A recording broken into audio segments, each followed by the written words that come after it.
expect from this video, this presentation. To begin with the introduction, we need to talk about noise. By definition, noise refers to any unwanted random variations in data that obscure or distort the true information. So this is information in data. For example, if you have data, this is any information that distorts, for example, teaching and machine learning algorithm. This is any information that distorts the accuracy of the model by any means. This is extra information or unwanted information, you can say, that prevents you from achieving accuracy. Yeah. So by definition, that is noise. And noise can take very many forms. The most common one is the Gaussian noise, random variations in normal distribution. For example, images, some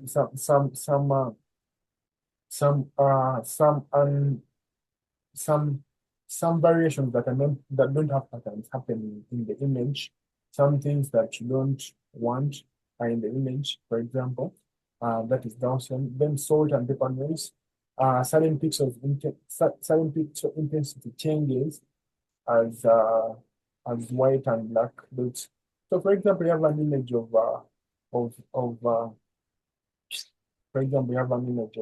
book, but then some pixel. For example, take a vision of a screen that has sorry. Take an example that the screen has pixels, but you're viewing something on that screen. For example, if the pixel, instead of having green, like the pixels around it, for example, it's having white or black because something is wrong with that image, for example, and you have to fix it. Then poison image occurs due to quantum noise in image sensing. For example, the scans that happen in hospitals, yeah. Then speaker noise are common in radars and ultrasound imaging, appearing as granular patterns. Yeah, I think that is clear enough. Then white noise, random signals with equal intensity across the frequency. Random signals with equal intensity across the frequencies. Yeah. So those are the kind of those are the forms of noise that you can find out there that we managed to bring for you, and we'll continue with other slides. So after knowing about noise and what it is and the forms that it takes, we need to talk about the denoising techniques, which is our main topic of today. So the denoising, to begin with, denoising is a set of methods and algorithms used to reduce unwanted noise, what we talked about, and noise from data to improve its quality, accuracy while preserving the social information. So denoising is you want to remove the unclear things, for example, the things that are meant clear in the person's image, but without maybe removing the face or the nose or some pixels that are important to bring out the detail of the image. Yeah. So this is a roadmap that shows you how the process works of denoising, or where you get an original image, then the noisy input, what you don't want from this image, or the useless information in this image. Then you put it in an encoder, which has the code, which we'll show you later in the video. Then the decoder will output the final denoised image. Then purpose of denoising to improve the quality of the machine learning model, as I've talked about, enhance the quality of data, remove the unwanted useless data, preserving the essential information. Because when you remove the essential information, you will teach the model on biased information that is already bad. So even when it will train on bad information, in that even when you bring the good information, it will be considered bad because you train the model on bad information. Reduce overfitting by reducing unnecessary variations, then helps in image processing. That is mainly the Gaussian denoising technique. Then categories of denoising techniques. It will take 3 categories, and down the road, we're going to categorize everything under these. All the other techniques are going to fall in any of these. So to start with, we'll have few of them. Then there is traditional filtering methods, machine learning based methods, and advanced deep learning methods. Right now, currently the one is machine learning mainly, and maybe advancing the skill in what in making, yeah. Then we'll go and begin, of course, the traditional denoising techniques. These are the techniques that are primarily based on mathematical methods, filtering and statistical probabilistic methods to achieve denoising. These are old-fashioned. Yeah? It could be effective, but they're old-fashioned. Right now, things are automated, where you train a model, then it can do everything later on. But in the days, you had to use formula and go step by step to remove all the noise from the data or the information. Yeah. So for example, also the traditional denoising techniques are classified into three. There is filtering based, as the definition says, filtering based methods. Then there is transform based methods, and then the statistical and probabilistic methods. And we more deep down the hierarchy bit by bit, just to explain all of them. Yeah, so we're going to start with the filtering based techniques. This will be for us. Yeah. And to start with, we have these are these are used to predefine these use predefined formulas, mathematical formulas to operate and smooth out the noise. Just because right now, let me see whether I can shift this here. So mean filtering replaces each data point with the average of the neighbor, reducing the high efficiency.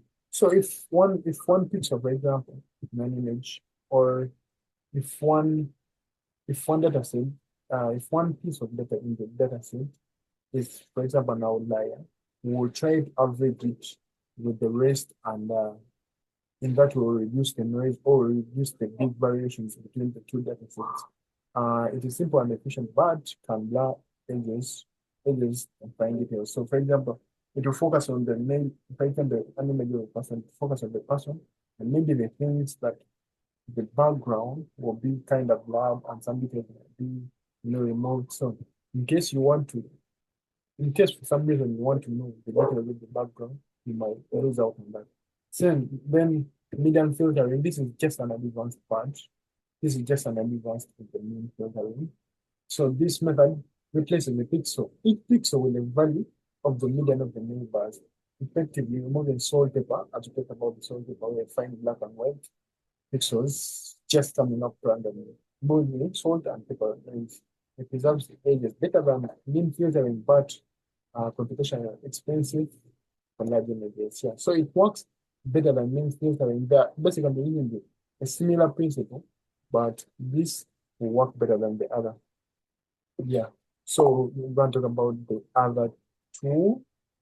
Then there is Gaussian filtering, Gaussian smoothing. This applies the Gaussian function and smooth out the data, reducing the noise while preserving the edges, and better than the mean filtering and of course the median filtering. So it will be better than both of them.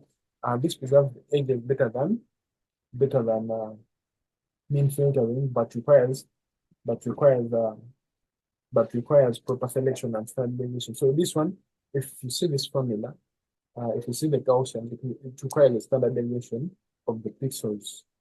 So you give a standard definition of how you want the denoised image to look like, as you see in the code later on. Yeah. So these are the images in the corner. These are the images. These are the formulae in the corner and what they mean. So go down and read the slide. Maybe you can go through bit by bit and know how the formulae work. Then bilateral filtering. This considers both spatial. Spatial distance and unit intense difference. Preserving edges better than Gaussian, it preserves edges while smoothing, but computation is expensive. So as you go up the hierarchy, it is expensive, but it is better. It is more efficient. Yeah.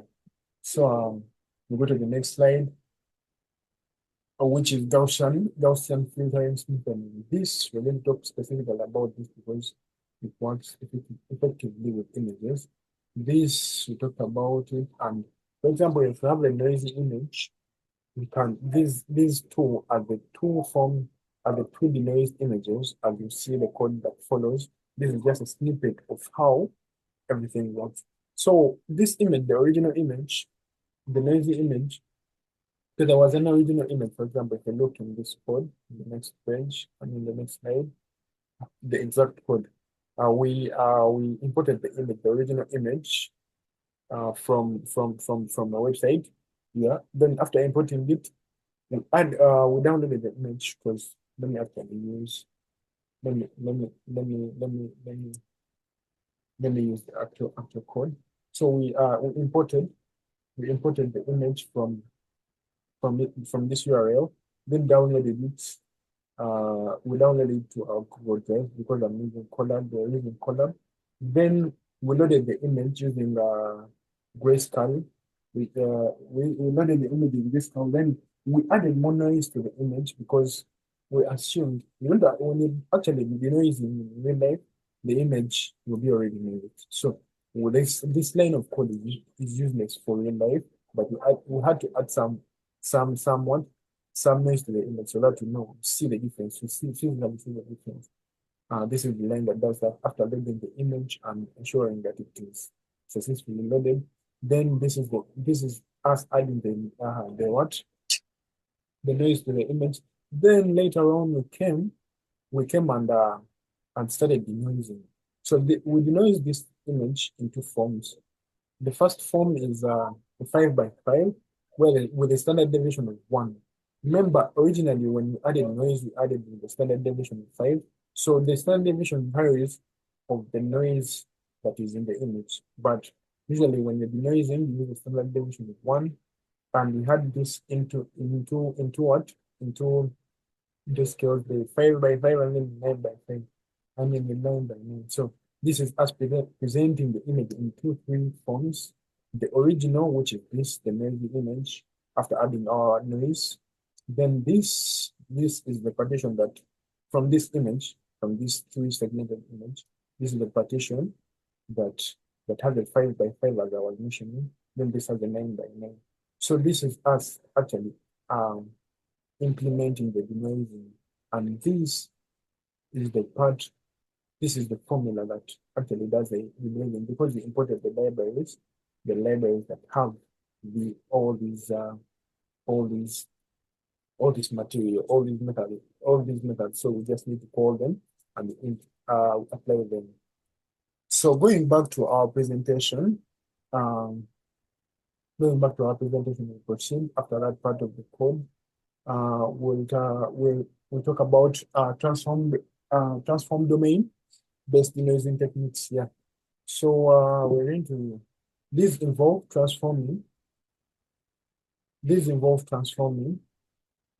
Okay.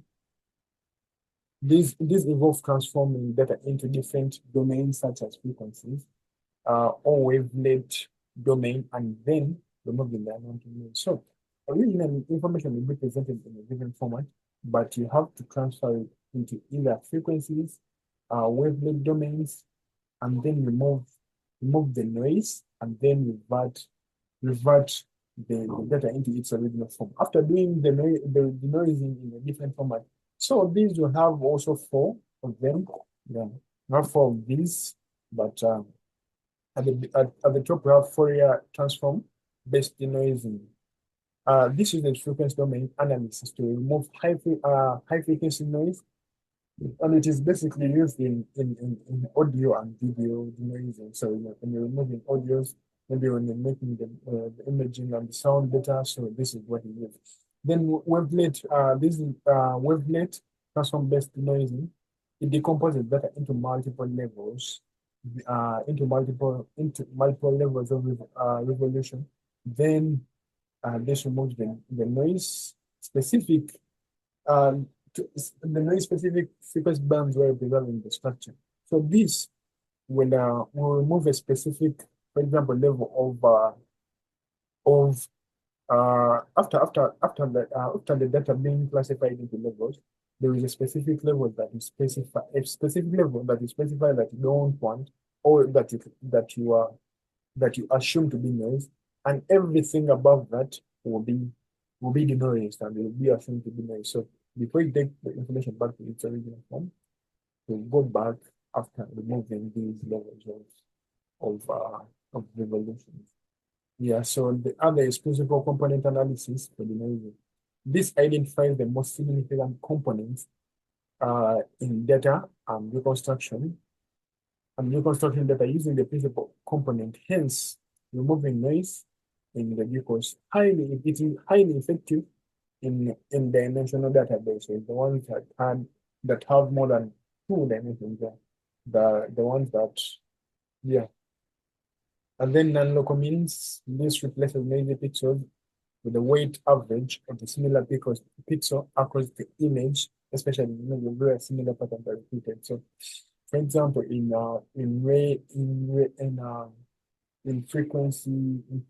do they call it? In For example, in pulse images, you when you see, for example, outliers, if an outlier is considered to be a noise, if it is considered to be noise, then it can be replaced with the average of the rest that whose correlation is at least in the range of what is considered to be useful information. So in the new course, you remove the ones that are way off chart, are way off the normal pattern. Yeah. So these also have family, and the family are just as follow. As so when you get the slides, maybe you can look at them and maybe go step by step to know how exactly they work. And then we go to the other categorization of machine learning based of what of denoising techniques. So the next category is machine learning based denoising techniques, and these leverage data driven approach to remove noise more effectively than the traditional methods. So this is where you train a model on how no, this is where you train a model on what noise looks like. Then when you provide it with the after the training, when you provide it with actual data to do the denoising, because it has already learned it has already been taught along the way. So these of course these are categorized into three. There is supervised, unsupervised, then there is reinforcement based denoising. So we'll go step by step to just understand what they mean and how they're a little bit implemented. Yeah. So next slide we have the supervised learning based denoising technique, which have also two of them under this. We have two of them under this. Then one of them is denoising auto encoders. These are used in current day. Then denoising autoencoders are types of neural network that learn to remove noise by reconstructing clean data from raw data. I think that is clear enough. There is a neural network that is told how to remove data, and this achieves that by reconstructing clean information. So it does all the work, and then it gives you clean information from the corrupt data, and it separates the two. Then the encoder compresses the noisy input into a latent representation, and the decoder reconstructs the clean data from the latent. It separates the two. Advantages of this, it learns complex noise distribution. So even when you have very complex stuff to work with, this can do. It works well with high image and speech recognition. It resolves important details. Then the limitation requires larger amounts of paired data. So this is where you have paired data. There is noise, and then there is clean data. Every time you're going to train a model, you have to train it with the noisy data. So it has to know how the noisy data looks like, then how the noisy data looks like before it comes to the stage where it can figure it out on its own. May fail for unseen noise. So there is some noise that you have to not be more curious about. I mean, you have to be more keen about something that the machine learning model can easily skip. So the other part is convolutional neural networks for denoising. The CNNs, for example, for the CNNs in short, are widely used for image and video denoising because they can learn spatial patterns. This is where you have more than one dimension. More than two dimensions, where you have videos, then this is better for that information. So what advantage is it is efficient at learning spatial noise, correlations, and works well with structured noise. Yeah. Then the limitations, of course, and as you see, the pattern keeps on going. There is compilation, and the computation are expensive and require large labeled data. So if it doesn't work with unlabeled data, unsupervised, it cannot be unsupervised. You have to label the information before you feed it to the model. So those are the limitations. And then the other we have uh, we have we have unsupervised learning based denoising techniques.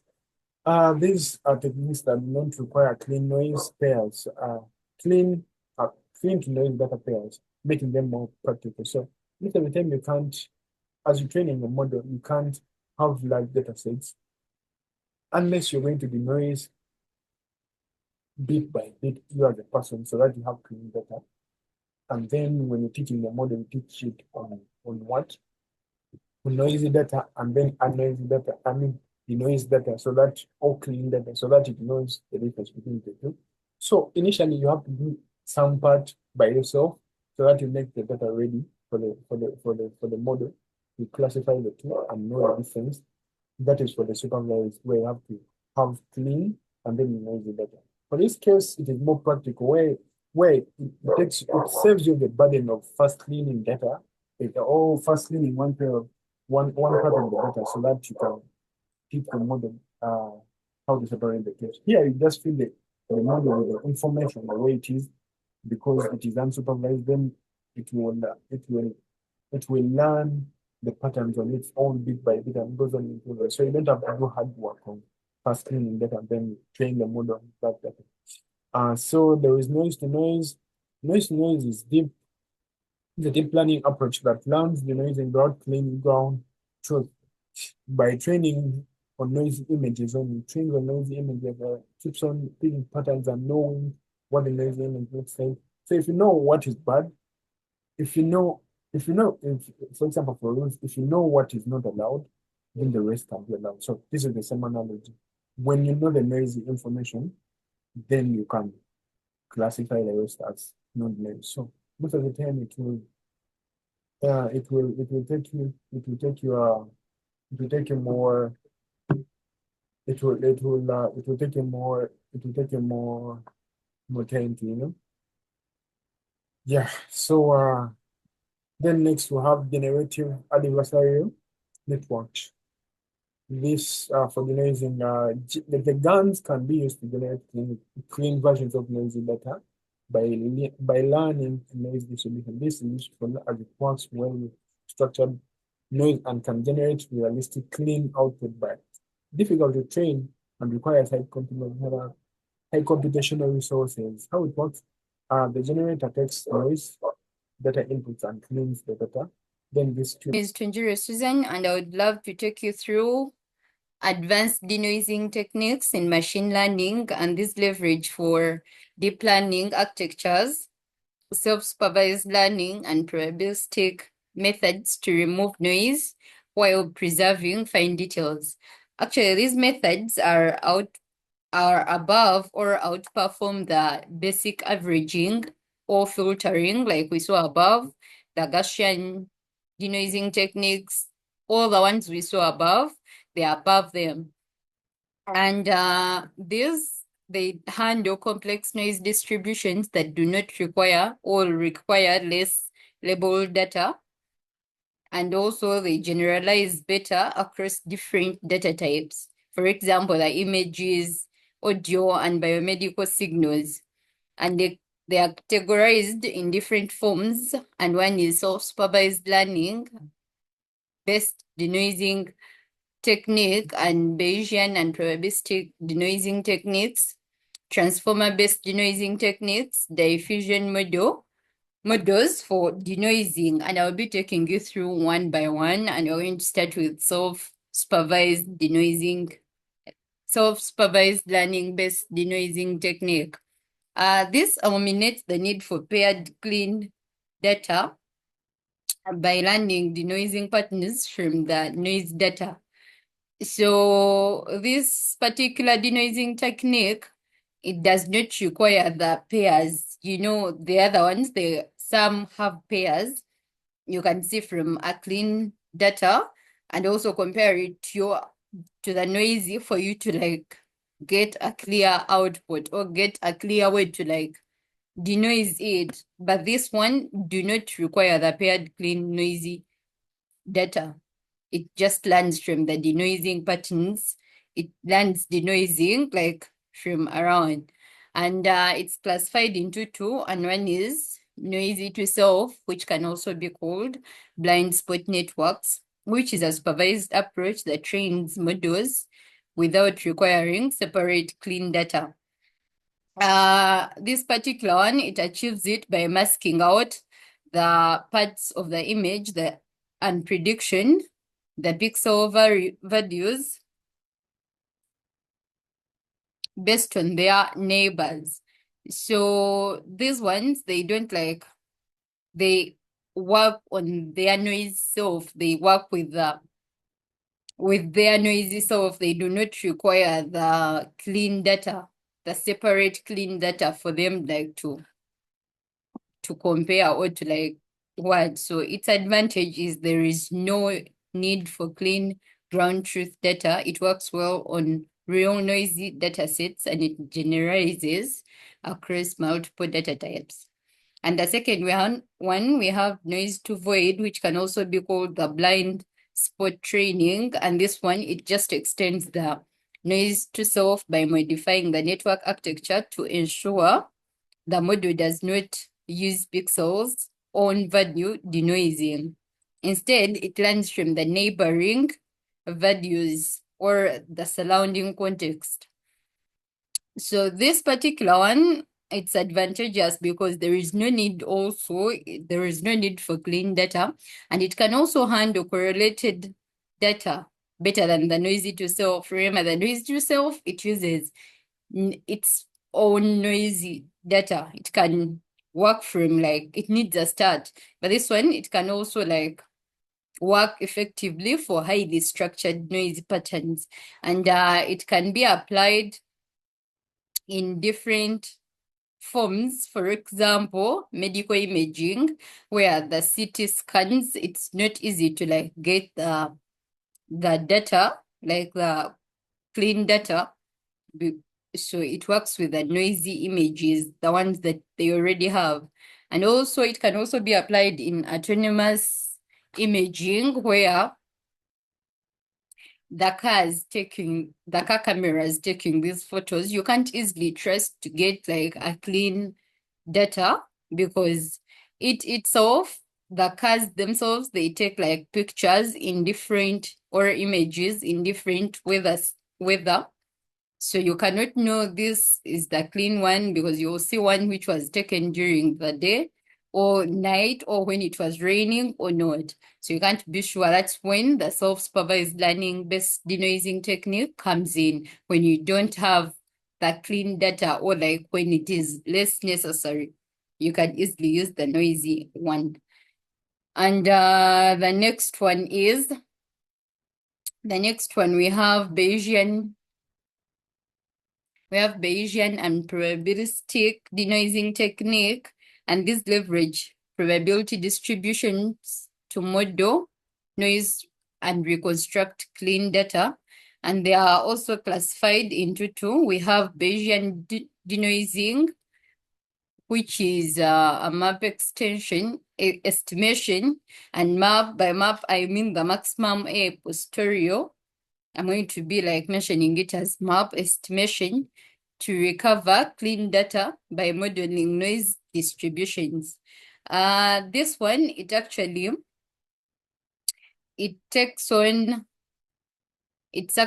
good, since it is mathematically ground and interpretable, and it's also effective for low noise scenarios, but it has cons for being computationally expensive.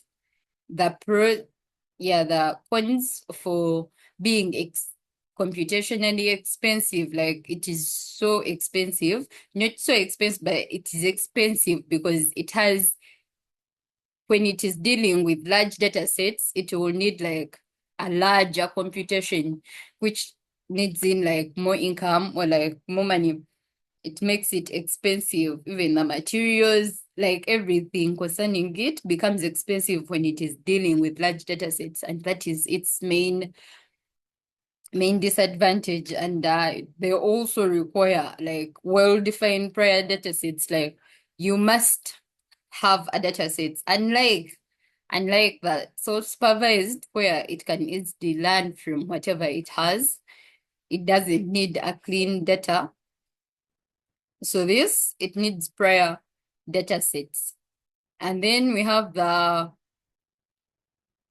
variational autoencoders for the VAEs for denoising, and these are probabilistic models,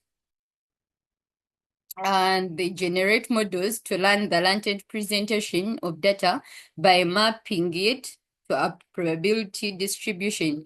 They can reconstruct clean data from noisy inputs by learning a model, by learning to model clean distribution. So like as we see here, the VEEs are probabilistic models that learn latent distribution to remove noise. They have to like reconstruct clean data from the noisy inputs by learning to model the clean distribution. And they generate diverse clean reconstructions, and they can model complex noise patterns because they can learn from it. They can learn as they are trying to create the distribution, the clean distribution. And this makes it advantageous, and but it has a limitation, which is it could produce blurry results to the probabilistic nature of reconstructions. It is reconstructing, but then it might end up giving you or producing blurry results due to probability. We all know probability because it must be true, a win or lose, clear or blurry. So there is that possibility of it giving you a blurry image. And they can also be used in image denoising when we have like we are removing complex noise patterns from photographs. And also maybe when you're dealing with biomedical signal processing, denoising the ECG and the EGG signals. So for the complex denoising patterns, that's when it is needed mostly. And next we have the transformer-based denoising pattern, and this one they were originally designed for the natural language processing, but then they became useful. Like they became more useful, and they are now used for denoising images and signals. And then their categories, they are in two categories, and one is the image transformer for denoising. The image transformer for denoising, it uses self-attention to capture the long-range dependencies in a noisy data, and it can also learn global noise correlation better than the CNNs.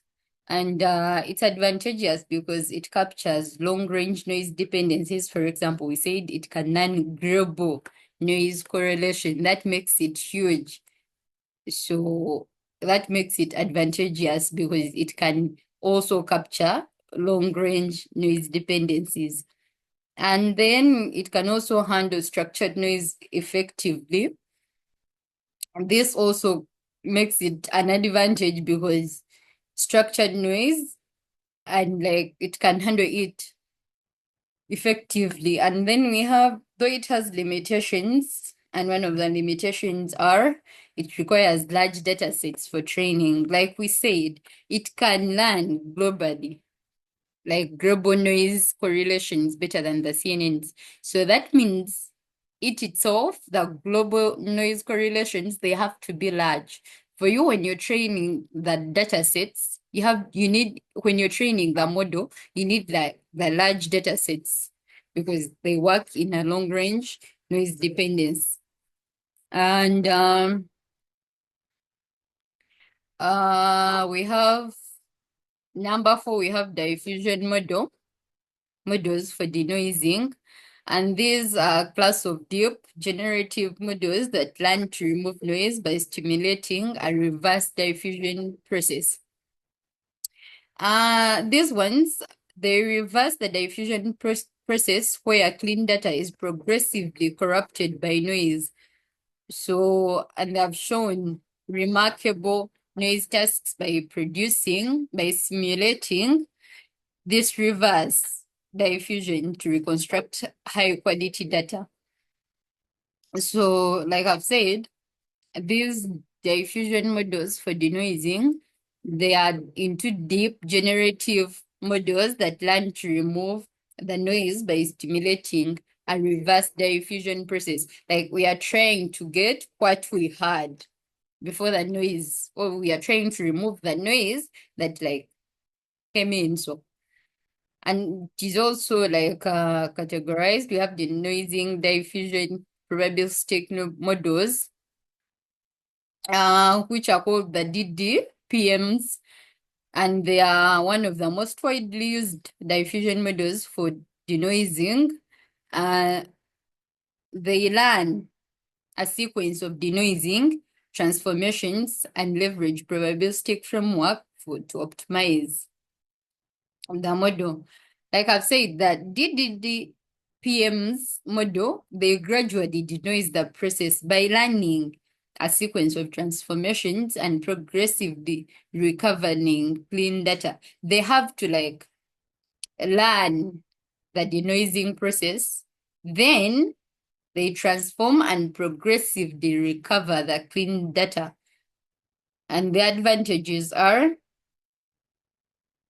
they outperform the GANs and the VAEs in denoising, and they can be used in image and speech denoising. Although it has a limitation, which is they are computationally intensive due to multiple iterations. And lastly, okay, not lastly, we have applications of denoising where can we apply these denoising techniques? We have image denoising. It's removing unwanted noise from images while preserving essential details. So noise can be caused by light conditions, the compression artifacts or sensors perfections. So like they are used to remove, for example, we have the BM3D,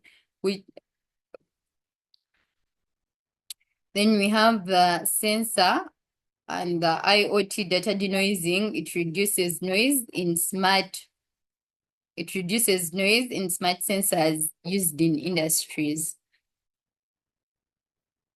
And then we have challenges and future directions. I'll just summarize through this because we've seen very many challenges that affect the denoising. Challenge number 1 that affects the techniques is the balancing noise removal and information preservation. Like I said, the speech. When do you know, like, it's so hard, like, to train the machine to, like, this is the speech, this is the background noise. So that is actually one of the challenges. And then we have lack of labeled noise data sets. These ones, we have clean, noisy data sets. Sometimes we don't know which one. You can see like 2 images, but you don't know which one is noisy, which one is clean. So it is a bit hard to label the clean, noisy data sets. And also, or it is hard to get the clean data sets and the noisy data sets. And we also have the high computational test. Like I said, some work with very large noisy data sets. So it is the computation cost is so high of deep learning based approaches. And then we have future directions. And on these future directions, like where are we going? We have self-supervised denoising methods with minimum human intervention. Like we said, the advanced denoising techniques, the ones I was talking about, those could be used. And then we have real-time denoising for edge devices. And then also we'll have maybe the hybrid models combining